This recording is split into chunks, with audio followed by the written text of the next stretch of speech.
Malakas nga ang pakiramdam ni Rigor na si Chief Espinas ang nag-utos nga dito kay Tanggol na maglabas-masok nga dito sa bilibid at gumawa ng masama sa labas.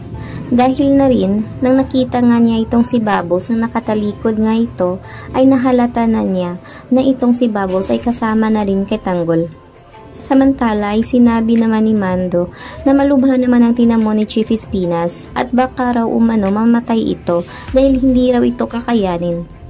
Samantala sinabi naman ni Rigor na sana ay wag na lang siyang mamamatay dahil nais pa raw umanong alamin nga nito ni Rigor at dais pa niya ng pabayaran nito ni Chief Espinas ang ginawa niya doon sa bilibid.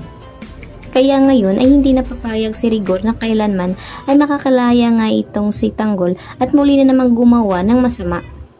Samantala nag-alala naman itong si Mando dito sa kalagayan ni Tanggol dahil alam niyang babalikan rin ito nito ni Rigor.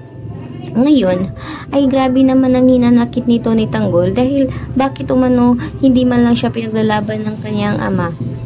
At ngayon ay nag-alala pa rin nitong si Tanggol na ano nangyayari sa kanyang pamilya dahil alam niyang namimiss ng mga ito.